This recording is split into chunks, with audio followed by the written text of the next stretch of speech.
So when I found out at the end of 2011, I guess kind of a wave of responsibility that came over me to say, hey, we're entering a huge new chapter. We were working through and had just come through a really trying season in the organization as far as regaining community support and relationships with partners like the city of Lacey and others. And I really felt like the organization was in a unique place of needing to redefine who we were, the core values that drove what we did and why we served the community, and really define that in the way that everybody could rally around so that we could start fresh.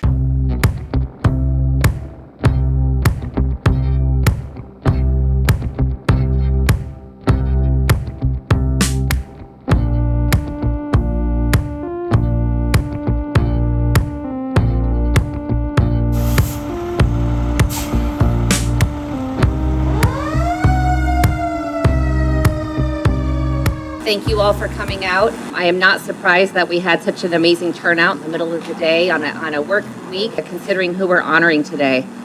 Well, thank you so much. It's so great to see all of you here. I'm honored today to announce the addition of Chief Brooks' name to Franz Street between Lacey Boulevard and Pacific Avenue.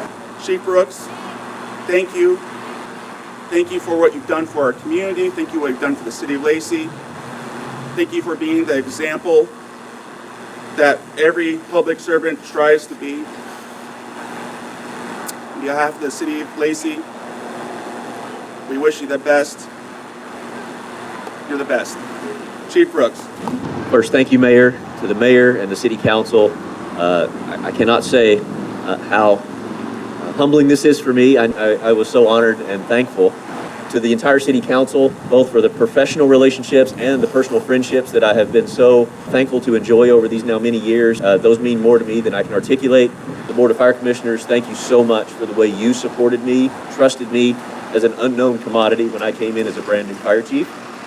What it comes down to in the group of folks that I am equally, if not most proud of, is the entire membership of the Lacey Fire District and for how you embody the service with excellence mission that you have, and have always made me so proud to be both a resident and a participant and a team member. You're an amazing group of servants, and I really appreciate that. He's not the formal leader, but he's never not going to be a leader to us. He's not going anywhere, and the best thing we can do is keep up pace with all of those things, because that's how we truly honor that man. So thank you all for coming out here today.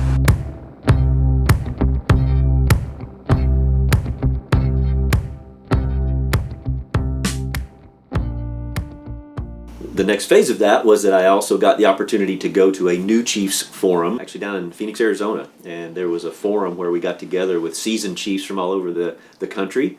The chief of a very large municipal department on the East Coast got up, and one of the things he shared was his agency's way. And he shared the document with us, and we got to read through it. The challenge for me, while it had some great and meaningful things in there, that I believe it was about 14 pages long. A recovering firefighter at that point myself, I knew that sometimes our attention span to read through something like that, synthesize it, and really make it meaningful was probably not likely at that length. And so I kind of set out on a goal at that point to say, I believe we can really capture the essence of who we are and who we want to be in a page or less. Two important areas of the LFD3 Way are, the leadership framework. I think that that leadership by example, regardless of the title position, I think that is absolutely critical to everything that's done, whether it's in the response or a training environment, right? That everybody has to recognize they've got a leadership role, whether they're the newest person on the rig because they bring a unique set of background or experience that maybe somebody else on the crew doesn't have, or they were the most recently trained on something and they've done it more recently and have a level of competence that other folks, when they just aren't doing it repetitively day in and day out.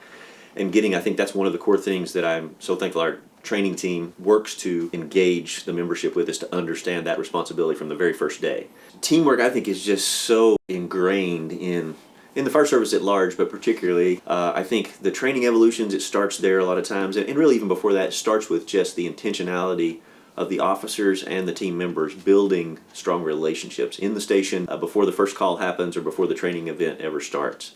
They care about each other, they learn about each other, they know each other's families, their challenges in their lives and all those things, so that they can be on the lookout for each other, know their strengths and the areas where somebody else on the team is perhaps more skilled or knowledgeable.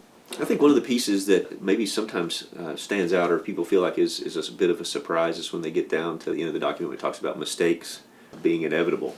and how we don't want to shy away from those, but we want to actually embrace, learn from, and just avoid repeating them, knowing that we're going to find a way to make new ones. And so I feel like that's probably, again, a key piece that I hope has empowered folks to own those mistakes rather than hide them.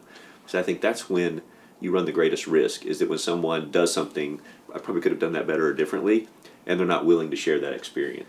I think measuring success of the LFD3 Way is really just found in, is it something that is either talked about or lived out or both as a part of the daily culture. It's not just a plaque on a wall that is quickly dismissed, but when you sit and you actually interview individuals or candidates who want to be a part of the organization, and they have worked it into a part of the answers to the questions because they have studied ahead, because they know that is a foundation of the culture, and if I'm going to be a part of this organization, I have to align my vision and values with those of the organization.